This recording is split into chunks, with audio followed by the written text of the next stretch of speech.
Okay. అంటే ఇప్పుడు sir మీరు చెప్పినట్టు సరే ఇప్పుడు సిమ్లా ఒప్పందం నేను అడగకముందే మీరు చెప్పేశారు. ఎస్పెషల్లీ సిమ్లా ఒప్పందం 1972లో జరిగింది. 1971లో పాకిస్తాన్ ఇండియా వార్లో జరిగినటువంటి దాన్ని నష్టాన్ని పూడ్చుకునేందుకు శాంతియుతంగా 2 దేశాలు కూడా ఉండాలనే ఉద్దేశంతో తీసుకున్నారు. ఇందులో 3 అంశాలు సార్. ఇందాక మీరు చెప్పినట్టు మూడో దేశం జోక్యం లేకుండా ద్వైపాక్షిక చర్చలు చేసుకోవడం, రెండోది వచ్చేసి ఎల్ఓసి అంటే నియంత్రణ రేఖకు సంబంధించి కూడా కాల్పుల విరమణ లైన్కి సంబంధించిన ఇష్యూ, తర్వాత ఖైదీల విడుదలకు సంబంధించినటువంటి ఇష్యూ. సో ఓవరాల్గా ఈ సిమ్లా ఒప్పందం వల్ల ఎవరికి మేలు, ఎవరికి నష్టం? ఇందాక మీరు పాకిస్తాన్కి నష్టం అంటున్నారు, కొంచెం మనకే లాభం అండి, పాకిస్తాన్కి నష్టం అది. ఎందుకంటే ఇప్పుడు ఆ 3 కూడా మనకే ఫేవరబుల్గా ఉన్నాయి కదా. ఎలా చూసినా కూడా ఇప్పుడు ఆ సిమ్లా ఒప్పందం ఏదైతే అప్పుడు ఆ రోజు ఇందిరాగాంధీ గారు చేశారో, జూలై 2 చేశారండి 1972లో, ఏదైతే ఆ సిమ్లా ఒప్పందం ఏదైతే చేశారో ఒక రకంగా పాకిస్తాన్ని ప్రొటెక్ట్ చేసి ఒరే మీ పిఓకేలోకి మేము రాము, అది మీరే ఆక్యుపై చేసుకున్నారని చెప్పి ఆ రోజు ఒప్పుకున్నాం మనం. ఆ రోజు కాదండి, ఎల్ఓసి అంటే మీనింగ్ ఏంటి?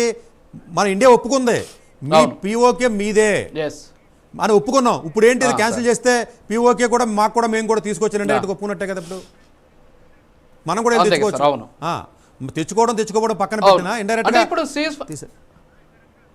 సీజ్ ఫైర్ తర్వాత ఇప్పుడు ఈ సీజ్ ఫైర్ ఉంది కదా సార్, ఈ నియంత్రణ రేఖ సంబంధించినటువంటి కాల్పుల విరమణ, దీనికి సంబంధించి సిమ్లా ఒప్పందంతో ఏమన్నా ఉందా సార్? అంతే కదండి. ఇప్పుడు 1949 1 జనవరిలో సీజ్ ఫైర్ అనేది అప్పుడు యుఎన్ సెక్రటరీ ఏదైతే ఉందో, కౌన్సిల్ ఏదైతే ఉందో రెజల్యూషన్ పాస్ చేసి సీజ్ ఫైర్నే మనకి ఇవ్వడం జరిగిందండి. సీజ్ ఫైర్ తర్వాత ఎల్ఓసి కింద మారింది సిమ్లా ఒప్పందంలో.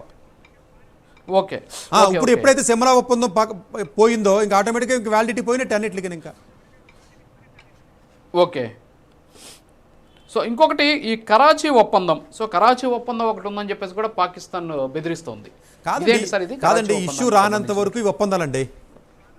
మీకు నేను లైవ్ ఎగ్జాంపుల్ చెప్తున్నాను కదండి. మీకు ఇజ్రాయెల్, ఉక్రెయిన్, ఇరాక్, ఇరాన్ రీసెంట్గా జరిగినటువంటి యుద్ధాలు ఏవైతే మీరు చూసారో ఏ ఒప్పందం కూడా మీకు ఫోర్స్లోకి రాలేదు, ఎవడెవరిని రెస్పెక్ట్ ఇవ్వాల.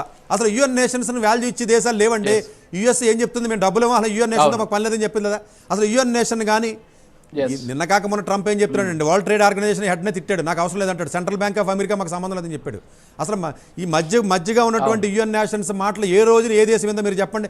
G20 దశలో, G20 సదస్సులో, G7 కానీ యుఎన్ సదస్సుల్లో కానీ మాట్లాడిన మాటకు కానీ, జరిగిన ఒప్పందాలకు కానీ, క్లైమేట్ చేంజ్కి కానీ, ప్యారిస్ ఒప్పందం కానీ, లేకపోతే ఏవైతే మీకు జరుగుతాయో దేనికి కూడానండి ఇష్యూ రానంత వరకు ఎలా ఉంటాయండి. వాళ్ళ వల్ల జరిగేది ఏమీ ఉండదండి.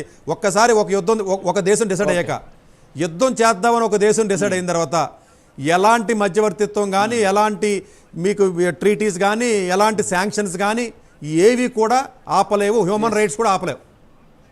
ఇండియన్ సుప్రీంకోర్టు కూడా ఆపలేదు. సుప్రీంకోర్టుకి ఎవరు అఫిడవిట్ వేశారు నిన్న మొన్న, సుప్రీంకోర్టుకి అఫిడవిట్ వేసి చెప్తున్నారు. గవర్నమెంట్ ఏం చెప్తుంది, ఎవరే మేము పార్లమెంట్ బిల్ పాస్ చేసి మేము చేస్తాం, దాంట్లో మీరు ఇన్వాల్వ్ అవ్వకుండా ఉంటుంది. సుప్రీంకోర్టు చేయలేదు. నేను చెప్తున్నాను కదండి, పక్కన ఉన్న దేశాలు చేయలేవు, శాంక్షన్స్ చేయలేవు, ట్రీటీస్ చేయలేవు.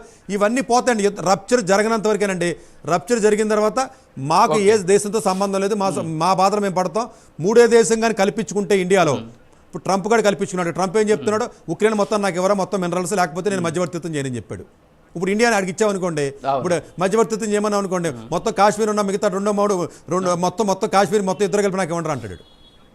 సో అందువల్ల 3వ దేశం కల్పించుకుందామని మనం ట్రై చేసినా నష్టమే. యుఎన్ నేషన్స్ వచ్చిన నష్టం. వరల్డ్ బ్యాంక్ కూడా మీకు ఎట్టి పరిస్థితుల్లో ఇన్వాల్వ్ అయినా కూడా నాకు తెలిసి ఇండియా కానీ వాళ్ళు కానీ ఆ ఒక స్టేజ్ దాటిపోతే ఎన్నరో. మేబీ ఇప్పుడు ఈ టైంలో ఏదన్నా కొంత వింటే ఇంకొంచెం ఉద్రిక్త వాతావరణం కానీ పెరిగితే, ఎటు నుంచి అయినా కూడా ఉద్రిక్త వాతావరణం ఇంకొక డోసు కానీ పెరిగితే మీకు ఎవడ మాట వినడండి, ఇది జరుగుద్ది. అది ఎస్ సార్. ఇంకోటి అణ్వాయుధాల గురించి కూడా మాట్లాడారు మీరు.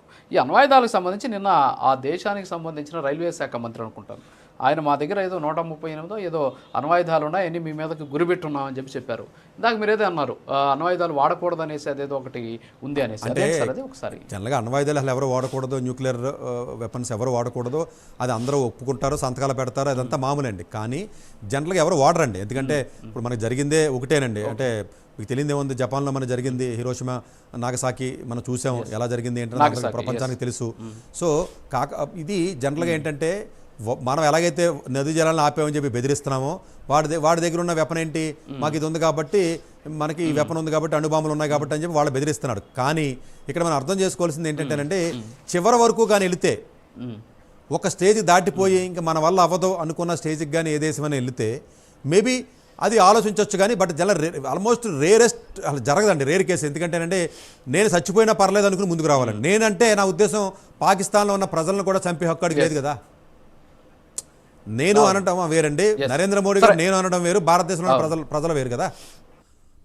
సో అందువల్ల ఏంటంటే జనరల్గా వాళ్ళకు ఉన్న మాట వాస్తవం అండి. కానీ మీరు మిలిటరీ వెపన్స్ అన్నారు కాబట్టి ఒక పాయింట్ నేను ఇక్కడ చెప్పాలి. యాక్చువల్గా ఏంటంటే వాళ్ళకి ఎంత మిలిటరీ ఫైటర్ ఎయిర్ క్రాఫ్ట్స్ కానివ్వండి, లేకపోతే ఏవైతే ఎయిర్ ట్యాంకర్స్ కానివ్వండి, నేవల్ పవర్ కానివ్వండి, లేకపోతే మిలిటరీ ప్లేన్స్ కానీ ఏవైతే మీకు పవర్స్ ఏవైతే ఉన్నాయో వీటిల్ని క్యారియర్స్ కానీ దాన్ని ఆపరేట్ చేసి ఎక్విప్మెంట్స్ అంత పర్ఫెక్ట్గా పాకిస్తాన్కి లేవన్నది కూడా ఒక వాదన. ఇప్పుడు ఫర్ ఎగ్జాంపుల్ మీరు ఒకటి వేయాలండి, తీసుకెళ్ళాలి కదా, దాని క్యారియర్స్ కావాలి కదా.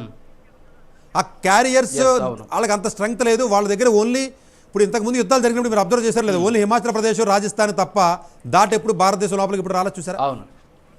ఆ క్యారియర్స్ అంత స్ట్రాంగ్గా లేవు. మేబీ మిలిటరీ పవర్ ఉంది, మ్యాన్ పవర్ ఉంది, ప్రాబబులీ వాళ్ళకి అంత క్యారీ చేసే అంత పవర్ లేదు. ఇండియా కొంచెం క్యారీ చేసే పవర్ ఎక్కువ ఉంది కాబట్టి మేబీ ఇప్పుడు మీకు యుద్ధం వచ్చిందంటేనండి అమెరికాకి చైనాకి పండగ అండి, ఎందుకంటే అమ్ముతారు ఇవన్నీ.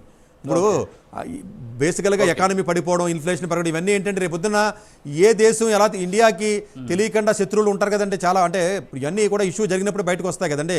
ఇప్పుడు మొన్నటిదాకా రష్యా ఒక రకంగా అనుకునే వాళ్ళు, మనం యుక్రెయిన్ ఒక రకమైన, యూరోప్ని ఒక రకంగా అనుకున్నాం. ఇప్పుడు ఏమైనా అన్ని ఈక్వేషన్స్ అన్ని మారిపోయినాయి.